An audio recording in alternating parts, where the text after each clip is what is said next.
Hey, Kelly, how you doing? Great. Great to see you. Great to see you too. I appreciate you coming on. Yeah, so Thanks why for don't having I me. Yeah, of course, but why don't I introduce us? So I am Connor Eccles. I'm the host of NonZero World and the managing editor of the NonZero newsletter. You are Kelley Vlahos, the editorial director of Responsible Statecraft, which is the online magazine of the Quincy Institute. You're also Let me make sure I get all these. So you're the contributing editor at the American Conservative. You're Yeah. the host of the podcast Trip the Beltway Fantastic. Am I missing anything? No, that's great. I sound very busy.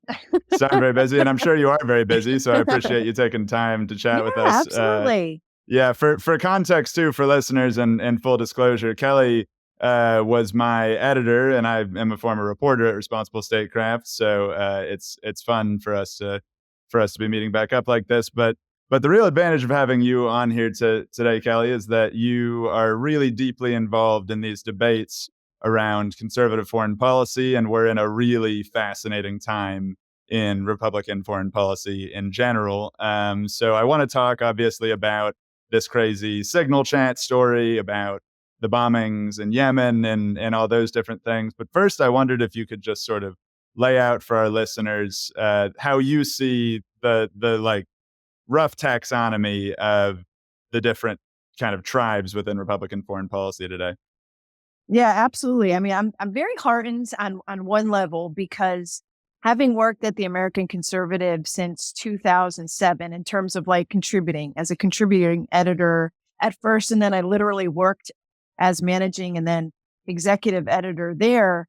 I had seen this evolution of paleo conservatives, populists, and libertarians who were very critical of the U.S. war policies of that time in the 2000s, the Iraq and Afghanistan wars, actually pull together and have some political influence to the point Yeah, where we are now seeing some of the people who I know have been fellow travelers who have either worked with, wrote for, or supported the American Conservative and those principles actually in the administration today and yeah, among the MAGA, among the people who elected Donald Trump.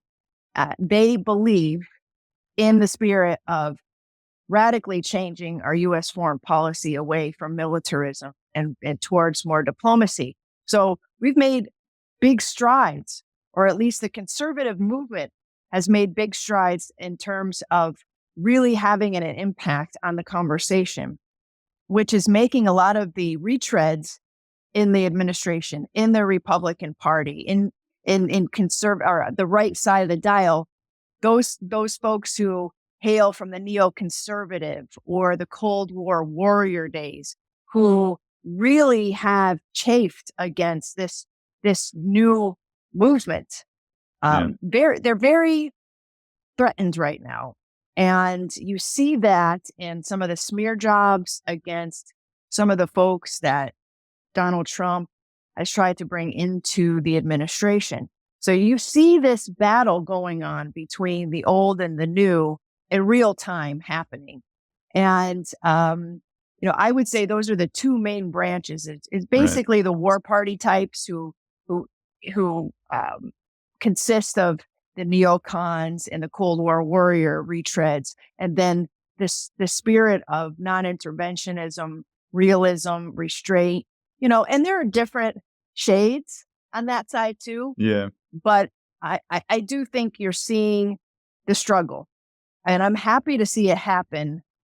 I'm unhappy to see that some of the smear tactics that had been used back in the days of the global war on terror, in which folks were called unpatriotic if they didn't support a war policy. And in those days, it was going to Iraq and invading and deposing Saddam Hussein. Now it seems like those smears are being used against folks like Danny Davis, for example, because he doesn't support wanting to go to war with Iran, or doesn't fully support the U.S. Fueling Israel's war in Gaza. So you see that the same tactics have been taken out of the closet and brushed off. And That makes me a little sad because I feel like, it takes a lot of energy to try to remain focused on the goals, but then have to respond Right. to a lot of these faceless, baseless attacks. But it is what it is. Yeah, so I guess so the rough split then is between maybe like a GOP old guard, peace through strength almost is maybe how they would argue it, and then the sort of America first kind of new guard. They've got all these new ideas, and we're really seeing. I mean, it is kind of remarkable in just a few years how much the center of gravity has shifted on the Yeah, Republican side, like you were saying, right? There simply were no people at these high levels, and now we're seeing more. And I want to talk more about. You mentioned Danny Davis. I want to talk more about that, but maybe let's just to give people before we dive into the signal thing, it might be helpful to identify sort of people who fit into these camps. So I guess. Yeah, would you agree that on the old guard camp, you've got I guess Michael Waltz, who's the national security advisor, sort of more that brand. I guess Marco Rubio, though that's a little debatable. He's the Secretary of yeah. State. He's kind of slowly shifted a little bit, but so some of those guys, and then on the restraint side, I guess the most prominent one would be Tulsi Gabbard, the Director of National Intelligence, and I I would don't know say if JD Vance. I and would JD say Vance, JD right? Of Vance. course, yeah, JD Vance. And yeah, Yeah, are there other like characters we should identify before we dive in? It's just I'm trying to kind of help people have a sense before we dive in. oh sure. Elbridge Colby, Right. who is up for Deputy Secretary of Defense, has not been confirmed yet. He is a realist. Is he a restrainer? I don't know about that. But I would say I put him in the camp of fellow traveler because Right. when he goes out there, he says, listen, I don't want to get in a war with China, but I think that we need to, we have to deter China. And so the differences maybe between the restrainers and the realists for whom Elbridge Colby represents is that he wants to build up the military in the region to deter China from going to war over Taiwan. Does not believe that a war with Taiwan would be good for anybody, their side or our side. So, and then the difference is restrainers also agree that deterrence is important, but how much? How much Right. do we show before we tip the scales and escalating some conflict? To me, if that's the debate and he's willing to have it, I'm all for that. Mm. He literally does not want to go after China for ideological reasons. He's a realist, and so is John Mearsheimer. And John Mearsheimer sees China as more of a hegemonic threat than, say, some of the realists. But he still doesn't want to go to war, and he still is framing his arguments in what is what is in the best interest of the United States. He's not framing his arguments that we have to go after China because we have to impose our values on that part of the world. We have to make sure that that there's no bigger hegemon in the world than us. So, like I said, there are different shades. Right. Elbridge Colby is up for this nomination, and guess what? The neocons have smeared him as well, and they've gone after him because he's made such realist comments of maybe a war with Iran wouldn't be in the best interest of the United States. I mean, for that, he's been scorned and vilified by members of the neoconservative flank. So that's what we're up against. And there are a number of other folks who are lower down, but in very important spots in the Department of Defense and Department of State that maybe 10 years ago would not have been included. You have Mike Domino, Dan Caldwell, both guys from Defense Priorities. You have Michael Anton, who is squarely on the right, but has also vocalized an interest in seeing that the U.S.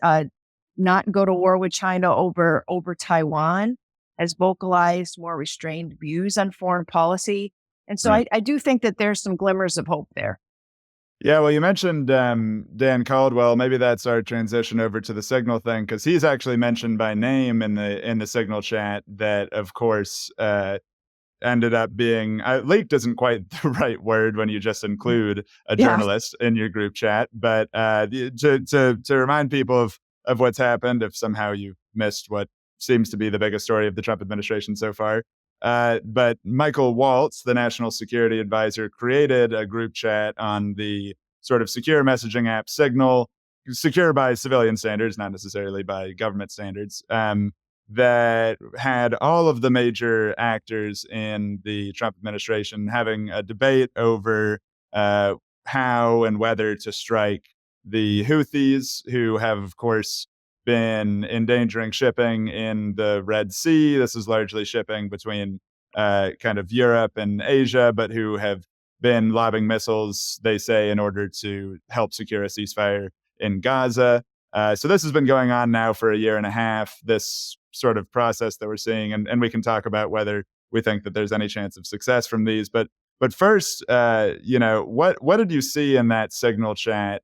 What did that tell you about how these different factions within the conservative movement are sort of playing out in the administration?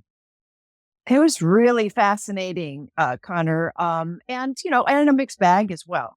So at one point, JD Vance says, I'm not sure this is the right time to do Mm, something like this. I'm not sure this is foreign policy. I'm not sure that we need to be focused on this when we are clearly trying to get a peace agreement and Ukraine, lots of energy going in that direction. We have issues with the economy back home. Let's set some priorities. I mean, I don't think he used the word priorities, but the general spirit of his pushback in that chat was let's take a deep breath. Let's focus on Ukraine.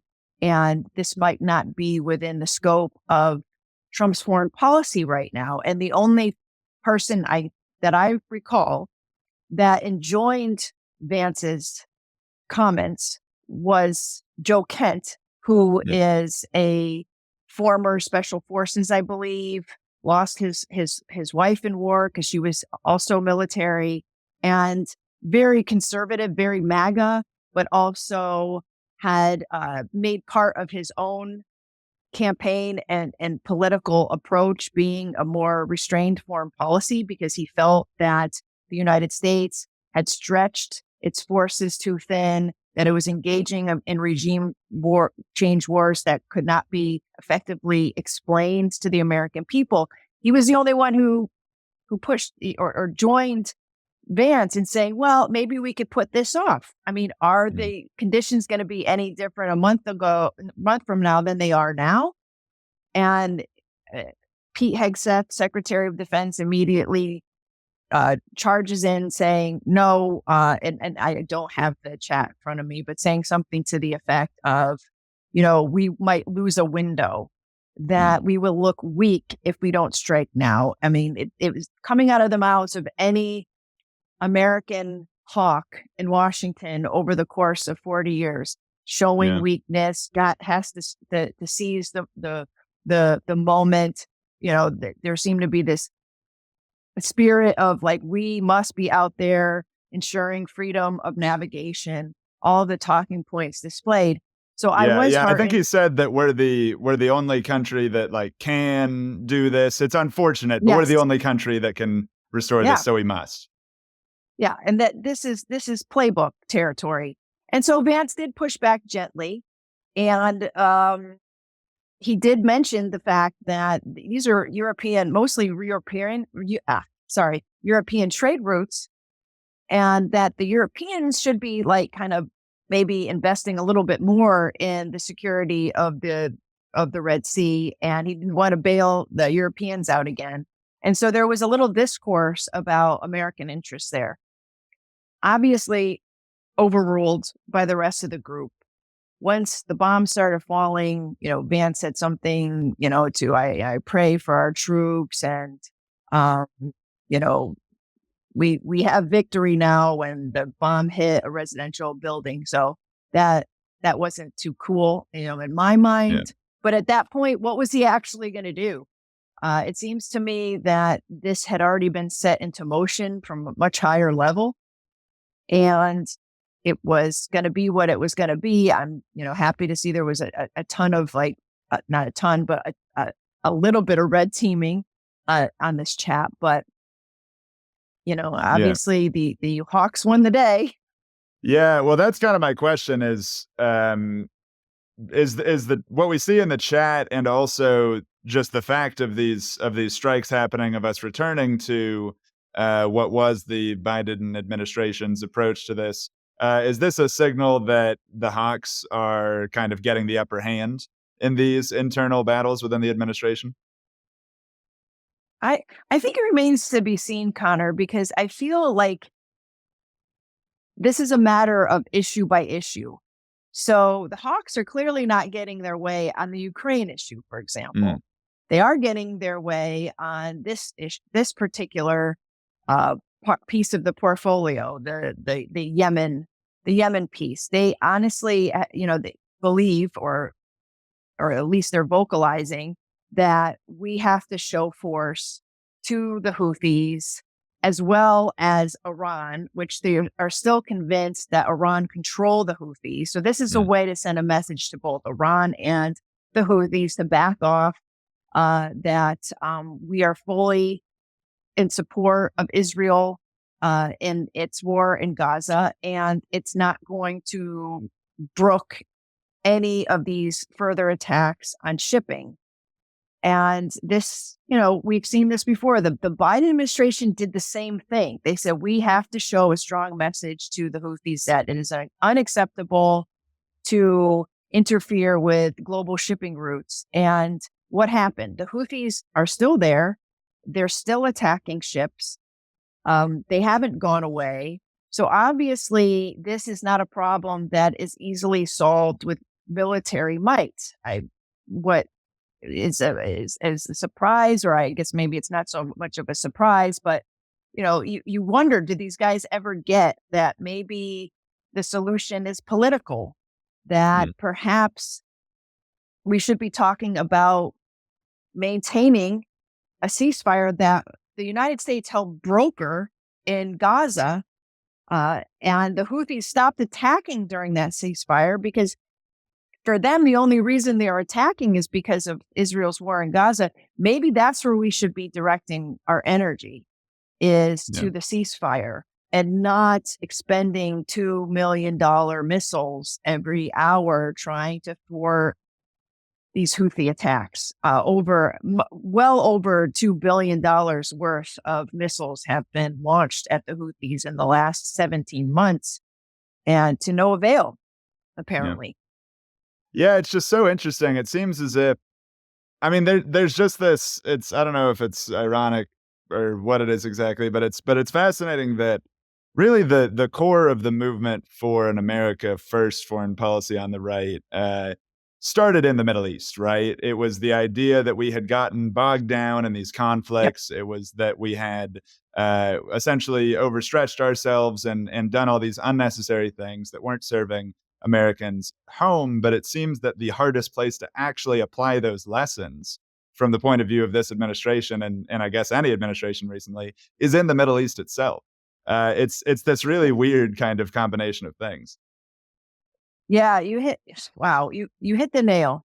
And what I'm seeing now is a split between those conservatives and MAGA who have been entirely consistent on this Middle East issue, and in their critique of US foreign policy and their wish to see us pull back, and those who will just go along with whatever the prevailing view of the administration is at that given moment. And so, and in particular on Israel. And I've seen this split. And again, I'm not completely pessimistic about it, because I think maybe 10 years ago, everybody on the right would have been pro-Israel, unconditional, like, give them whatever it takes of my tax dollar money, pro bomb the hell out of any country that gets in our way. And by the way, go to war with Iran while you're at it. And now what I'm seeing on social media is an absolute split. I see a lot of folks going, this is not America first. I Yeah. can't tell you how many times I've seen that. And that started really with when Trump announced his plan for Gaza to empty Gaza, move Palestinians away, and then control Gaza Mm. and completely reconstruct it and not be clear about whether anybody could come back. And I saw on social media from right-wing accounts, people saying, this is not what I voted for. This is not America first. What's going on with the border? What's going on with all these things you said you were going to do for us here in this country? Yeah. And that's continued all the way through to today on the issue of the airstrikes. I interviewed Thomas Massey yesterday, and he's, he is always consistent on these principles. And by the Yeah, end and of the Thomas interview, I Massey said, being a representative from what state's he from again? Kentucky. Kentucky, a He's Republican yeah, representative from Kentucky, very kind of libertarian, America first, yeah, very strong. Yeah. very strong. But at the end of the interview, we're mostly talking about the lack of authorization for the strikes in Yemen. But I did ask him about, Gaza and the Houthis and whether we need a political solution. He said, listen, all of our meddling in the Middle East is doing us no good. All of our fueling of this war in Gaza is blowing back at us. And it's not even good for Israel. This isn't America first.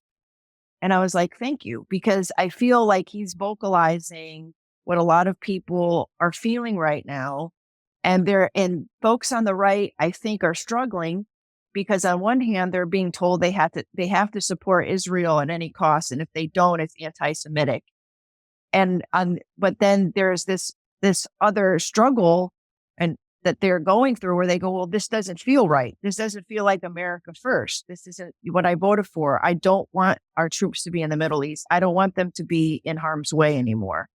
And Yeah. so I feel like the more official word about this, people like Tom Massey and others that come out and are brave enough to say it, that emboldens others on the right to say, wait a minute, I really like Trump. I voted for him, but I think he might be going in a wrong direction here. Yeah. Yeah, I wonder. So, that's an interesting conversation you had with him, and like I said, he's very very libertarian, very sort of distinct on these issues in some ways. I'm curious because it feels like there is movement towards a potential, kind of early movement, but towards a potential war with Iran, right? And it's obviously there'd be lots of dynamics playing out within the administration. Those are sort of hard to suss out.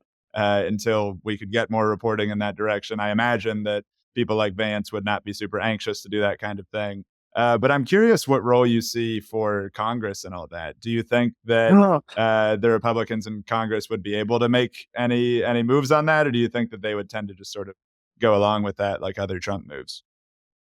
And we worked together, Connor. I think we probably covered a number of these stories about members, even of the Republican Party, trying to issue war powers resolutions in an attempt to either prevent a war from happening or to say that a current intervention was not authorized.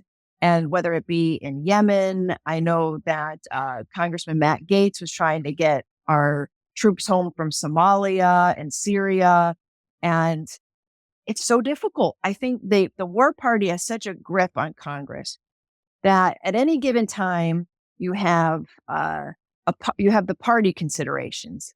So if Biden is president, then you have to convince all Democrats to get on board with a resolution that's going to challenge the executive's decision to go to war with XYZ or to bring home troops from XYZ. And then hope that then you can enjoin the Republicans who really just don't like the guy in the White House and are ready to just go against anything he's doing, and then try to muster up enough votes for that. And then even if you do pass, the way the War Powers Act is set up, that the president can veto that resolution, and then you have to come up with 2/3 to override that veto. So that the hill is so high to climb. And so when you have something like this, where we are so pulled apart on domestic issues right now for all obvious reasons, it's going to be really difficult to get enough to amass enough energy to push back on, say, a future war with Iran, or even these airstrikes. I asked Massey, and he couldn't tell me that there was any movement to issue a war powers vote. I mean, it's all in such a nascent stage now, which to Yeah. me that doesn't bode well, because they're already like 14 days into these airstrikes, and Trump is saying that they're going to go on for a very long time, and there's nobody in Congress saying, "Okay, I'm going to introduce a bill now. Let's get this going." We're not even at that stage yet. And as far as Iran goes, my goodness, I mean, talk about another third rail. Besides Israel, this is the next third rail. Nobody wants to come out and look like they're defending Iran on either side of the aisle. And so it's going to be difficult. It's going to have to take principled folks like Massey, Rand Paul, Ro Khanna, maybe some others, Rashida Tlaib and others, to really step over that rail and say, listen, we can't go to war with Iran. But there are so many people in Washington, so many interests that want to go to war, that you got to be ready for a fight on that score. And it's already happening. Yeah, They're it does laying the seem like, groundwork. yeah, the groundwork is the interesting part, because it does seem like you're getting all of these arguments that, yes, we can do a deal with Iran, but Iran has to eliminate even its civilian nuclear program, and it has to pull back completely from the region. And those kind of come off as poison pills, right? It kind of comes Yep. off as like, we can make it seem as if we're doing negotiations, and that opens the door for more conflict. It's a worrisome thing. Yeah, absolutely. And we have a story on responsible statecraft. I believe it came out yesterday by Sina Tusi, who acknowledged that, the headline is "The War Over the War with Iran." That there is a active campaign by your usual suspects, the neoconservatives and war hawks in Washington, that are helping to lay the groundwork. Obviously, a lot of this groundwork is already there, for the last 20 years, through the last two administrations or three administrations. And what they are doing is systematically smearing and trying to take out any voices, particularly within the Trump world, who are reticent for going to war. And they're calling those people isolationists.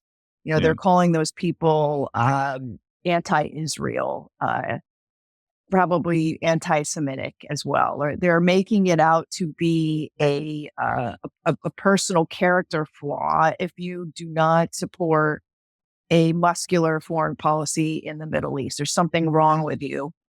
My hope is that there are enough voices of sanity within the Trump administration, within his inner circle. And that includes his own son, Don Jr., who has turned out to be one of those realist and restrainer voices. Yeah. I should have mentioned him earlier because he doesn't have an official role, but he just came out swinging on behalf of J.D. Vance, because they tried to go after him. The Jewish Insider magazine, which has been engaging in this campaign against Trump nominees, tried to go after J.D. Vance for the same thing, that he was detracting from Trump's foreign policy for questioning the Yemen strikes and not being forceful enough on going to war with Iran. And he came out and he's like, "What are you talking about? This is one of the most principled people. And I am not going to listen to the same neocons who got us into the war with Iraq." And I'm like, go Don Jr.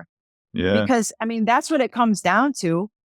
Like you said, Connor, a lot of the critique is born out of this absolute distrust of an establishment in Washington that convinced us that we needed to go into war with Iraq, depose Saddam Hussein, lied about the WMDs, put tens of thousands, millions of our men and women at risk over the course of almost 20 years between both countries, Iraq and Afghanistan.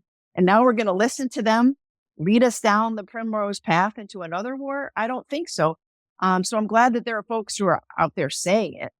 Yeah. But we need to be very cognizant that this debate is going on, and and that coupled with the pressure we're getting from Israel and the close relationship that this administration has with Israel, it could happen. It could happen. Yeah.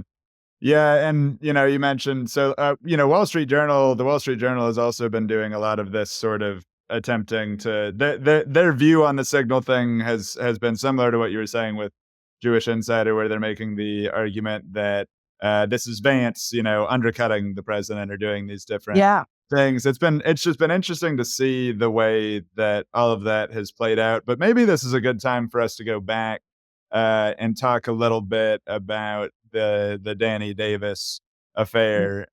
So why don't I lay out a little bit of my understanding of it? You can correct me and then give me your take on it. But so basically, yeah, Danny Davis, he is a longstanding kind of commentator on the restraint side of things. I believe that he was a lieutenant colonel was his position in the military, Yes. right? Yeah, and Mhm. he left the military in 2009 or so over and he kind of retired over disagreements about the policy in Afghanistan. Is that right?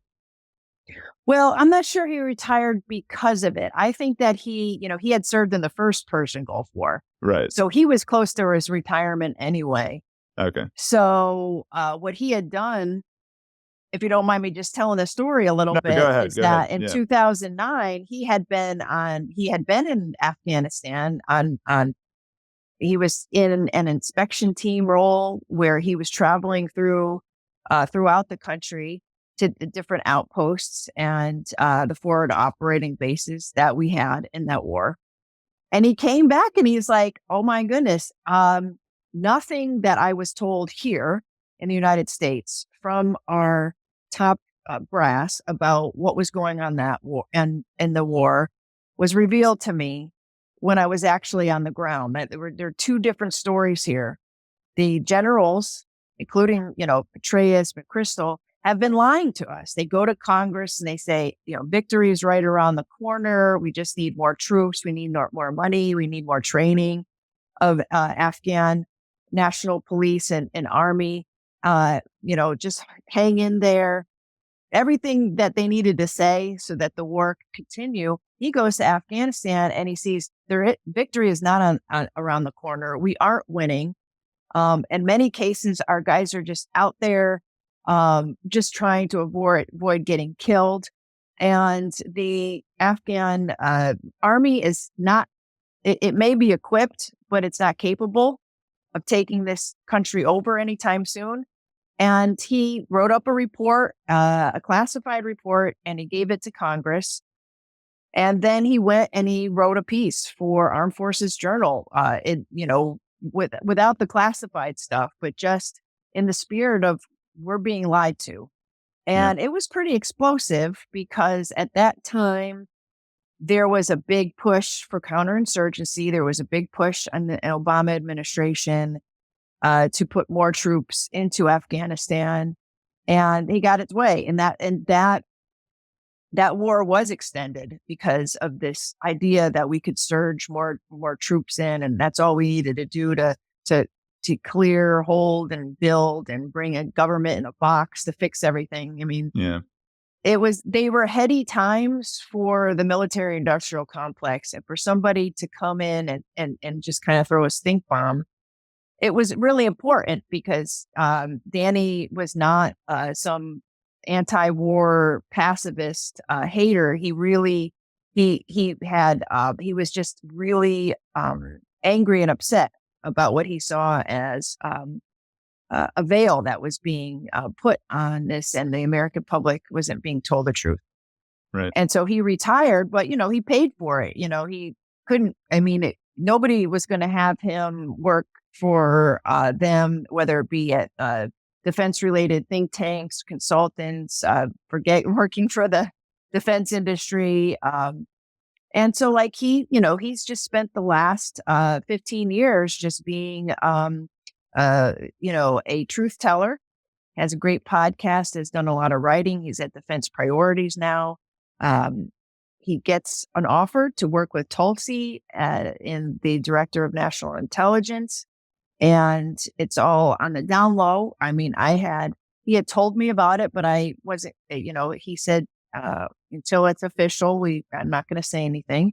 Right. And then all of a sudden, there's a hit job in the Jewish Insider, and basically saying, oh, Danny has said all these awful things about Israel on his podcast. He doesn't want to go to war with Iran. And it just unearthed all these things that Danny has said that proves that he's not, quote unquote, fit for the job because he doesn't want to go to war with Iran. And he has criticized the U.S. fueling the war in Gaza that has been responsible for the killing of over 50,000 people. And he has put it in moral terms and military terms. Yeah. Danny is a Christian conservative. He has a moral core, and he believes that it is a moral imperative that we stop funding the war in Gaza. And he's vocalized that. And they pulled all that together. And next thing you know, Mark Levin, crazy red meat, right-wing radio jock is tweeting about it, saying what a nightmare that Danny is. Then Laura, what's her name? Laura Loomer, I think. God, I forget her name. Yes, Loomer. She comes out and she retweets Mark Levin and said, Danny it'd be a nightmare. He would be dangerous if he was in the new administration. And we're talking like collectively between those two nuts about probably about 5 million followers. And so this spread like wildfire. And by that afternoon, I was going to write about it, and I was going to write a positive story about Danny and then maybe mention the smears at the end. I didn't want to give the smears too much oxygen. And I called Danny to see what was going on and if that would be okay with him. And he said, I was just told that there is no job anymore. Wow.